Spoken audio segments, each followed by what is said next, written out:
Hi, everybody. Welcome back. We're moving on to Unit 3, so talking about public health data and communications. And this is subdivided into 4 different parts, just so none of the individual videos is too long. So we're going to start talking about sources of data.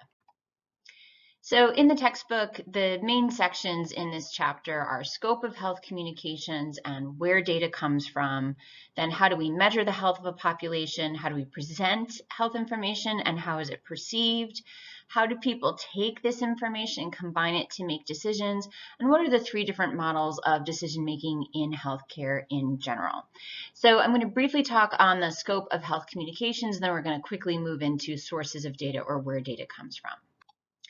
So the book uses this figure that you can see at the bottom. So we're going to collect information, compile it, analyze it, and then present that information to the population, who are then going to perceive it, right? They're going to take that information in, they're going to combine it with other information that they have or value systems and use that to make decisions.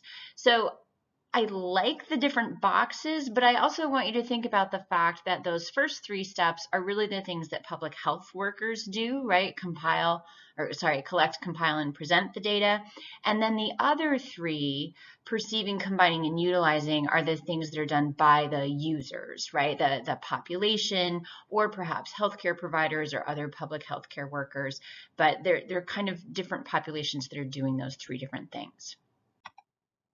So let's talk now about how we collect and compile that information. Where do we get the data from when we're talking about public health systems in the United States? So I'm going to talk specifically about the United States with a quick nod to some other countries at the end. And a quick way to remember this is the 7 S's. So single case or small series, statistics, surveys or sampling, self-reports, sentinel monitoring, syndromic surveillance, and social media and other web data. So we're going to go through those one by one so you can see an example of what I'm talking about. So single case or small series, this is when a public health authority or medical institution or organization reports out on either an unusual case that they think is important or a series of cases. So this particular one is kind of chilling. So I'm going to read it to you. This was from the World Health Organization. They published this on the 5th of January, 2020.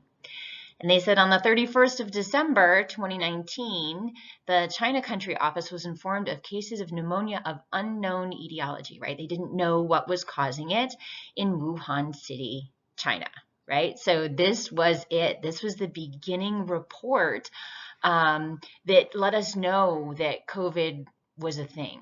We didn't yet know that it was COVID. We didn't know it was a coronavirus. They didn't know anything about what was causing it. So they go on to say, there were 44 cases reported at that time. Crazy, right? Now there's been over 1 billion. So there are 44 cases reported, 11 severely ill, remaining 33 were okay. The causal agent has not yet been identified or confirmed, right? So WHO is requesting further information so they can see, is this something we need to be worried about or not? And then they said national authorities are reporting all patients are isolated and receiving treatment in Wuhan medical institutions. The signs and symptoms are fever, with a few patients having difficulty in breathing, and chest x-rays showing invasive lesions of both lungs, so disease throughout both the lungs. Then the last paragraph, this is interesting. According to the authorities, some patients were operating in the Hunan seafood market, right? So you might remember that. And based on preliminary information, no evidence of significant human-to-human transmission and no healthcare worker infections have been reported. Now, we know in retrospect that there was actually a ton of human-to-human transmission occurring, but there wasn't enough of it yet for them to have that information. So this was the very beginning. So single cases or small series are really important for letting us know, hey, there's something going on. But of course, we're going to need more information to figure it out. And that's where we're going to do that, for that Perry approach, right? We're going to start to try to determine the etiology. So we're going to look for group associations, and then we're going to try to fulfill all the additional, those 3 requirements, right? So individual association, the preceding association, meaning the cause comes before the effect, changing the cause changes the effect, all those things. All right, so that's single case or small series. The next S is statistics. And so depending on where you are, depending on what state you're in, depending on what country you're in, there are going to be different statistics that are compiled and kept by your health department. So we have the Department of Health Services in the state of Wisconsin. We have the CDC, Centers for Disease Control and Prevention in the United States. We also have the National Institutes of Health. We have a variety of organizations that collect information so that we can see what's going on. So one of the really important statistics that's pretty basic is birth and death certificates. So knowing who's born and at the time of birth, are they doing okay? And then who dies and from what? So death certificates in this country actually are very specific. So they list not only the major medical conditions that that person had, but they have to be very specific about what thing caused the death. So if you remember early in COVID, a lot of people were saying, oh, well, these people just died with COVID. They didn't die from COVID, that people died in a car accident and people said they died from COVID. That's not actually true. So on a death certificate, you have to say what was the precipitating cause of death and then what were other things that the person had. So we actually have pretty good information from death certificates in our country. We also then have reportable diseases. So there are certain communicable, which are usually infectious diseases, so germs that can be transmitted from person to person, and then non-communicable conditions that we keep track of, things like car accidents. And so reportable conditions are things that you have to let the health department know that these things are happening, and so that they can keep data on them. And then the last is accident and police reports. So sometimes police reports, for example, of motor vehicle accidents can be very helpful for us in knowing how many are occurring. Just want to touch a little bit more on reportable diseases. So these are certain conditions when either definitively diagnosed or sometimes even just suspected are required by law to be reported to the local health department. Now, this is not because it's like Big Brother and they want to know what's going on with you. It actually serves some important functions. One is they can collect data and statistics, right? So they've identified these are conditions that it's important to keep tabs on in the population. So this allows us to actually collect accurate data. The other is it allows the public health department to help facilitate treatment, any outbreak investigation that may be needed, or contact tracing. So for the example of chlamydia, which is a reportable disease in the state of Wisconsin, it will get reported to the state that somebody has chlamydia, and then the local health department will reach out and say, hey, does this person need help paying for their antibiotics? Do they need help notifying their sexual contacts that they might have been at risk because perhaps they don't want to have to make that phone call? And we can notify the person without disclosing the identity of that person. So they're really just there to help and to track data and statistics. So what are reportable diseases varies. This is set at the state level in the United States. We don't have a kind of a national standard for this, which is really interesting. And there are dozens and dozens of reportable conditions in the state of Wisconsin. So anthrax, cholera, certainly those are reportable. We'd want to know if people in Wisconsin are having those things. Chlamydia is, as I mentioned, ricin poisoning, blue-green algae poisoning, COVID, of course, and many other things. So as I mentioned, this allows us to get statistics and data on these conditions. So we can look, for example, at cases of bacterial sexually transmitted infections in Dunn County because those are all reportable. And so you can see, and this goes through 2020 because then after 2020, they were really kind of busy with other things. So we don't have more recent data yet for the next years, but we will be getting it.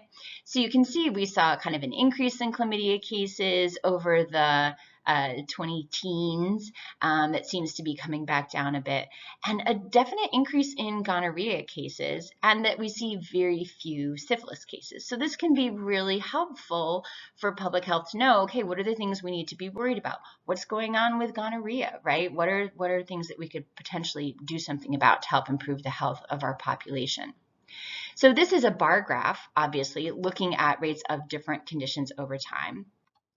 This is a geographical map, right? So sometimes called a heat map. So this is showing you rates in different locations.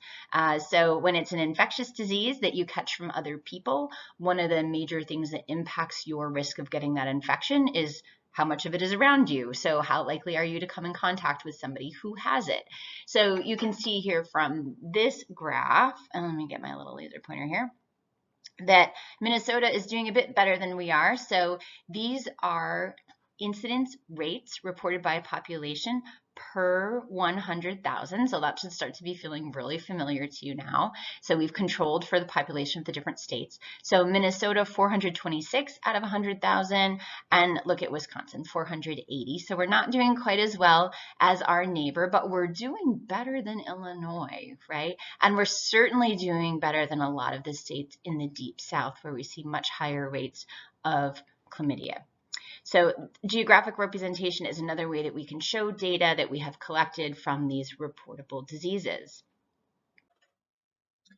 Okay, so talking again about death certificates and how we get a precise cause of death for folks. So I'm updating this slide with some additional data from what the previous recording was. So what we're looking at here is deaths from pneumonia and flu, meaning influenza, in Wisconsin. So this is data collected from death certificates, so actual causes of death. And what we're looking at is what percentage of all deaths that occurred during that time period were from pneumonia or influenza. So there are a couple of things I want to point out to you in this here. So the first is our x-axis. So you see here it says 2018, 30. 2018 is the year and 30 is the week number. So what they do often in public health is assign every week of the year, there's 52, a number. So that way you can say what was happening in week 2 of 2018 versus week 2 of 2019. And then you don't have to worry about making sure the dates line up and all that kind of stuff. So week 2 is the 7th through the 14th day. So it might not line up with the calendar, all that kind of stuff. So they use week numbers a lot of the times. And then, so that's our x-axis, and on our y-axis, we see percentage of overall deaths that were due to either pneumonia or flu.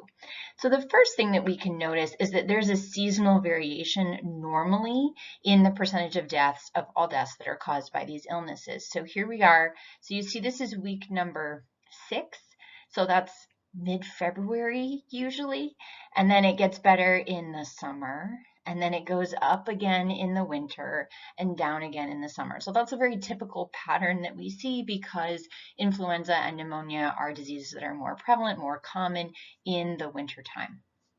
Now you can see we're heading into 2020. This is when the COVID pandemic first hit. Boom, right? Huge increase in the percentage of overall deaths that were caused by pneumonia. In this case, these were being caused by COVID pneumonia. And what's interesting is that the total number of deaths also increased, right? So not only was the percentage higher, but the overall total number of deaths was higher. So this was actually quite a lot of deaths. And then it came down again in the summer. And then look, here we are again in the winter time. So that second winter. So again, this is before we had widespread vaccination available. And then it came down, and then into 2022, you can see it's starting to go up again. So I kept this slide because it gives you really granular information. And now I'm going to switch to the next slide, which gives us some more up-to-date information. Okay, so this is the respiratory mortality report from 2024. And so what we can see again is here's that winter of 17-18, winter of 18-19, 19-20, and hello, SARS-CoV-2, COVID-19 comes on the scene, and then the winter of 21-22, another huge spike, lots of deaths, a high percentage of deaths were from pneumonia. These were all COVID pneumonia, almost all COVID pneumonia. There was very little influenza happening. I happen to know that from other reasons. And then look what happens. So here's the winter of 22-23, and here's the winter of 23-24. Now they're still not back to like baseline. They're still not back to what is typical for a winter. There's still a higher percentage of deaths being caused by these respiratory illnesses than we typically see, but they're much closer to normal. So remember how we talked about how the case fatality rate of an infectious disease can change due to immunity in the population, such as from vaccine or previous infection. So that's part of what we're seeing. We can also see decrease in case fatality rates due to improved treatments. That's also part of what we're seeing. Paxlovid and other things came on the scene.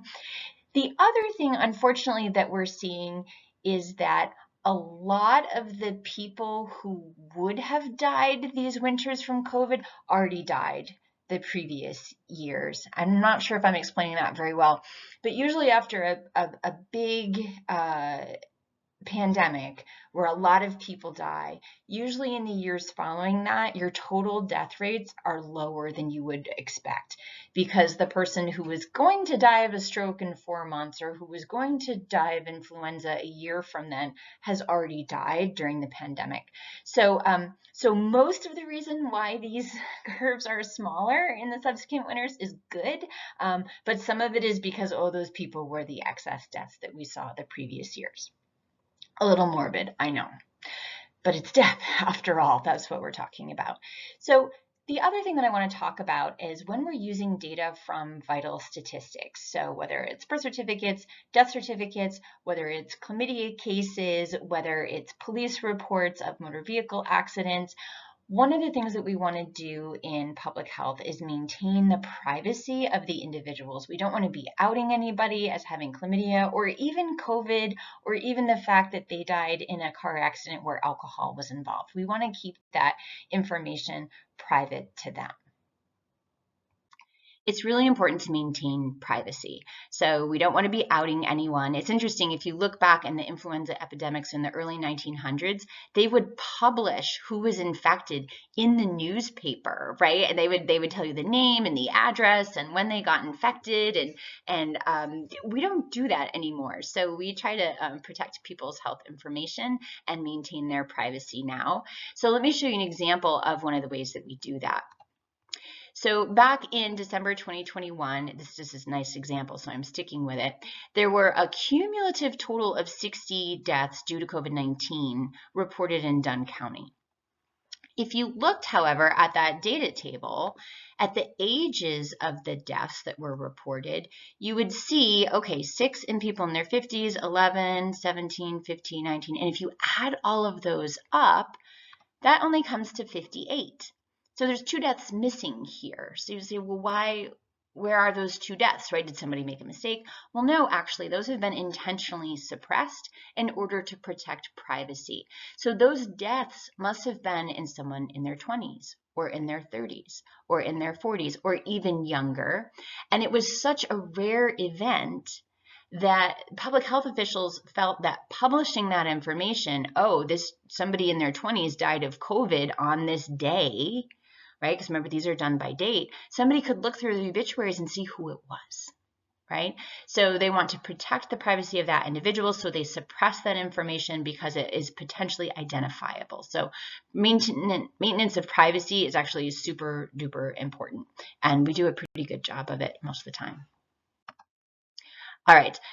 Number three of the 7 S's is surveys and sampling. So these are projects that enroll volunteers and say, please submit health information to us so that we can collect information from a whole bunch of people and aggregate it and analyze it.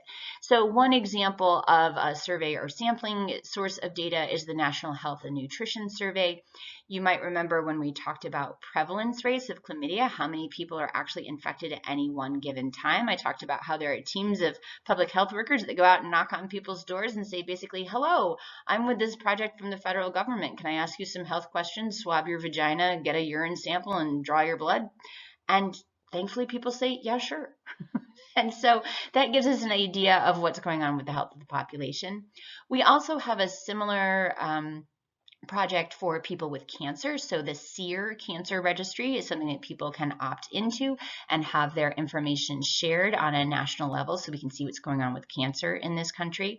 And then there's a new program called All of Us, which is for everybody, and you can choose to enroll. So the website is there, and you meet with somebody. They take your height and weight and blood pressure and waist circumference. They draw some blood, and then they just kind of follow up with you over time and see what types of health conditions you do or do not develop, right? So it's a cohort study, but they're also sampling people as they go so we can see what's going on.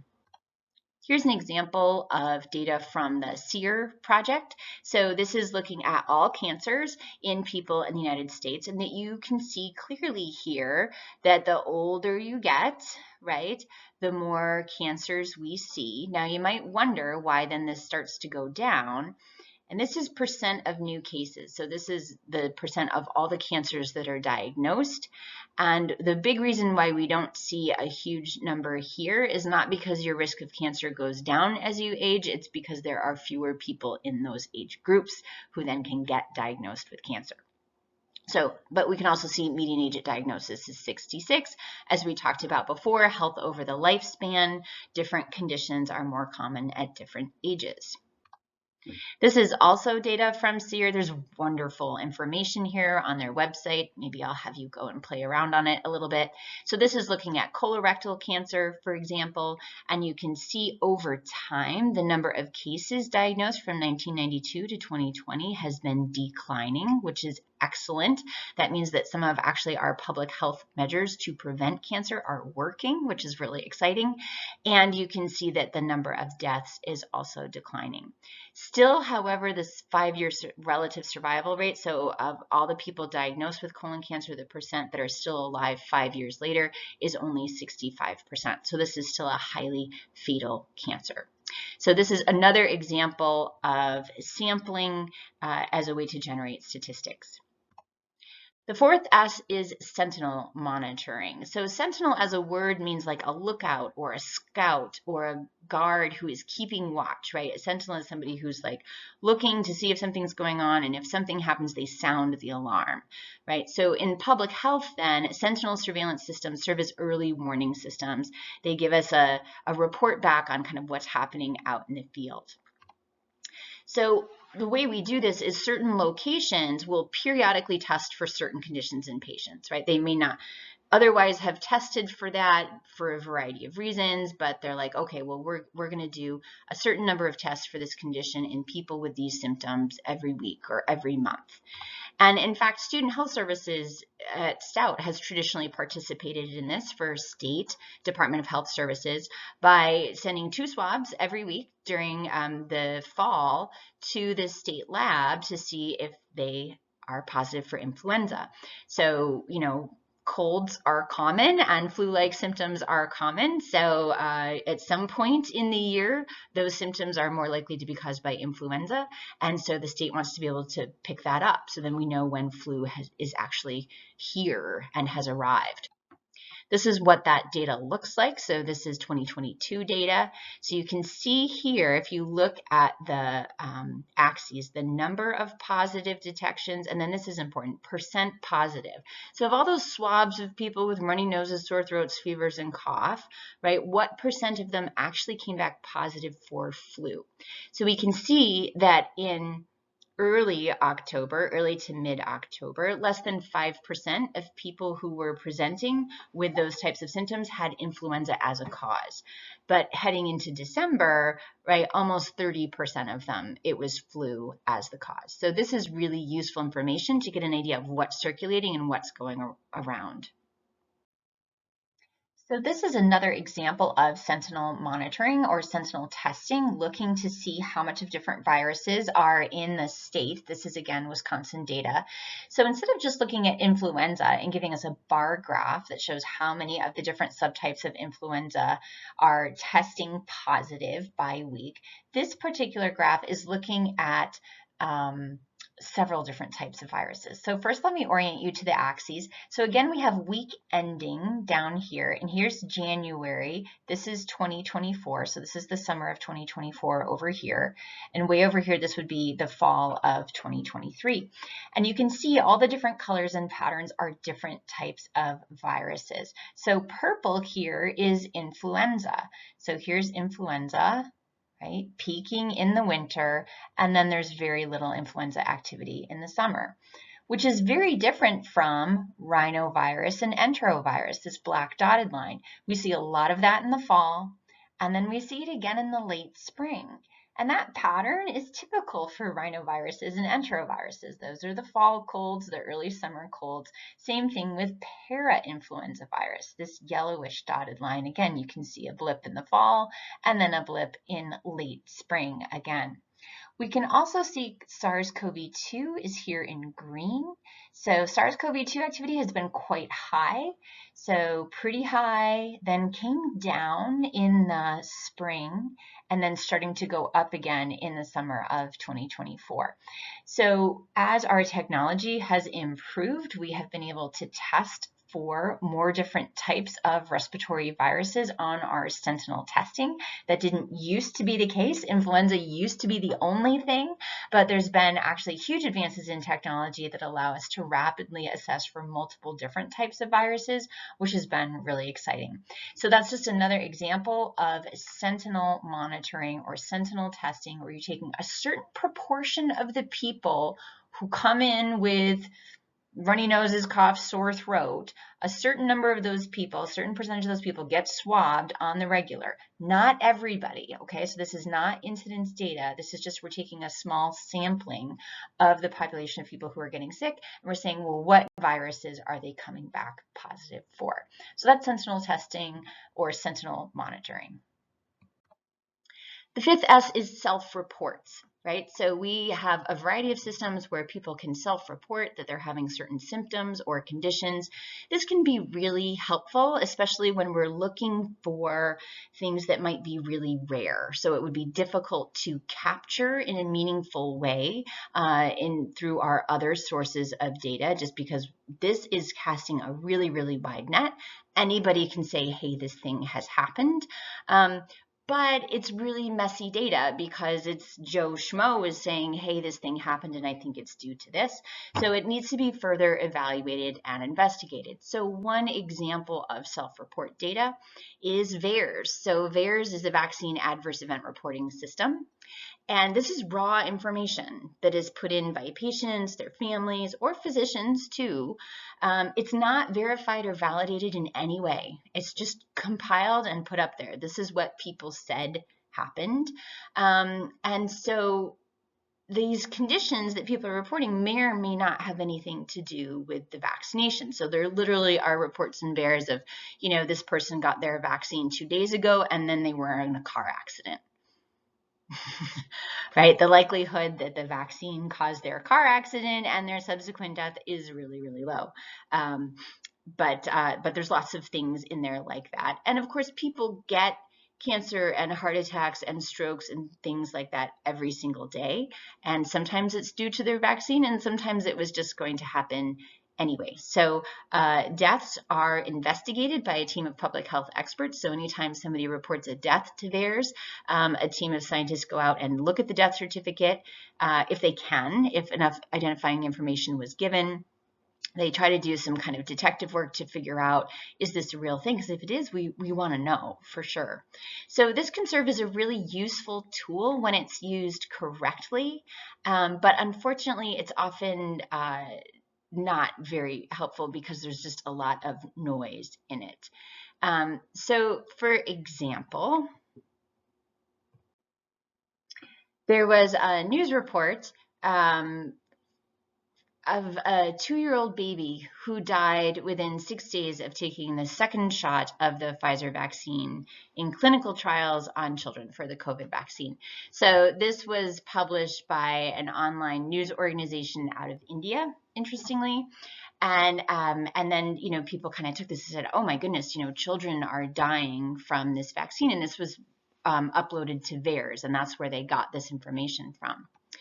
So it was true that a report was submitted to VAERS. It said a 2-year-old from Virginia received a vaccine on February 25th, experienced side effects several days later, and then died 2 days after that.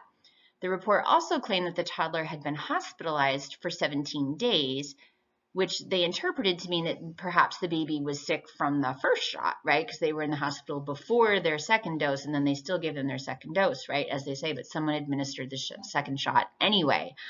And they did note in their article that Pfizer's own materials say that the vaccination trials that they were conducting at that time were in children's age 5 to 11. So they say, well, how come a 2-year-old baby got vaccinated? And the answer is that they didn't. This child did not receive a vaccine. This is a completely false report. So people investigated it.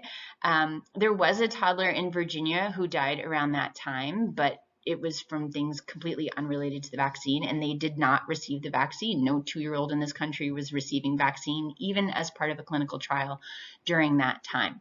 So self-reports can be really helpful, but there's also a lot of garbage in there, and it's really difficult then. So when you hear people saying, oh, all these thousands of people reported terrible side effects from their vaccines, some of those were real and true, and some of those were not, right? And there's no consequences for submitting false reports to VAERS, right? You could spend all day submitting false reports to fuel various conspiracy theories and such. All right, so that's number 5, self-reports. Number 6, syndromic surveillance. So syndromic surveillance means that sometimes it's difficult to know for sure if somebody has a specific condition. So what you can do instead is look for patterns of symptoms, right, rather than a specific diagnosis. So our health system in Wisconsin does this. They collect information on the number of patients who are seen in a clinic or emergency room or urgent care for anything that is an influenza-like illness. And that's classified as an illness with a fever, cough, sore throat, body aches, to get an idea whether it's a bad flu season or not. Now, most of these people are not getting tested for influenza, right? So they wouldn't be captured if we were just looking at confirmed diagnoses. We often don't test for influenza if we think that's what it is. We do more now because of COVID, and we're trying to tell the difference between the two. But historically, we usually don't order a flu test because we're pretty sure it's flu, and you're going to treat it as if it's flu. But so this can be really helpful. This is our current DHS report on influenza-like illness activity, right? So very high. There's lots of people with these types of symptoms, not only in our state and our region, but in fact, the entire country, right? Except Alaska. I don't know what's going on. So here's another update slide. So the previous slide talked about influenza-like activity. So looking for that syndrome, that pattern of symptoms that is often caused by influenza, but can be caused by other things, but we're using it kind of as a surrogate measure. And looking at the activity, and this time it's a line graph looking at different years. And so the previous slide looked at 2022. 21, 22, and then the winter of it was December 2022. And look at this big spike that we had at the end of the year, right? So the week numbers are high at the end of the year in December of 2022 in terms of influenza-like activity. So that was 2022, 2023, and then it came down, and then 23, 24, you can see did not have quite as much activity as the previous year. So just an update there and an example of how different years can look very different as well. All right, number 7 is the final one. And so the book uses social media, but I would say, kind of web-based in general, because what we find is that Google search data can be really helpful. So this is from your local epidemiologist, Dr. Caitlin Ditalina out of Texas, who's a really smart, savvy scientist who's published a lot of really helpful information about the COVID epidemic. And she says, we have this anecdotal evidence that more people are testing. So, the store shelves are empty of tests, there's long lines for testing, and the Google data. So the word combination COVID testing was trending higher than COVID vaccine or COVID booster for the first time during the pandemic. So they were like, at this period of time, they're like, okay, a lot of people are testing right now. So that kind of is interesting to know. So our sources of data in the United States, the 7 S's, we've kind of talked through these one by one. And I just want to point out that in terms of statistics, the United States has many fewer tools than most other wealthy or high resource countries. So Many other countries have national data systems for all of their healthcare. They have centralized data systems so that then they can easily see what's going on with the health of the population. We do not have that. We have a patchwork of different electronic health records, and they usually don't share with each other, and they certainly do not share with public health authorities in any meaningful way. So we are very hampered compared to some of our other peers in terms of our ability to do this. So one really cool thing that happened during COVID was when Israel actually started vaccinating their population, and they were able to show with really good data on thousands, hundreds of thousands of people, the differences that they were finding in rates of severe illness and death in people who were vaccinated versus not. So they had really excellent ability to capture that data. So Unit 3, we just talked about scope of health information and where data comes from. Next section, we'll talk about how do we measure the health of a population, and then the other ones are coming in parts 3 and 4. All right, thanks.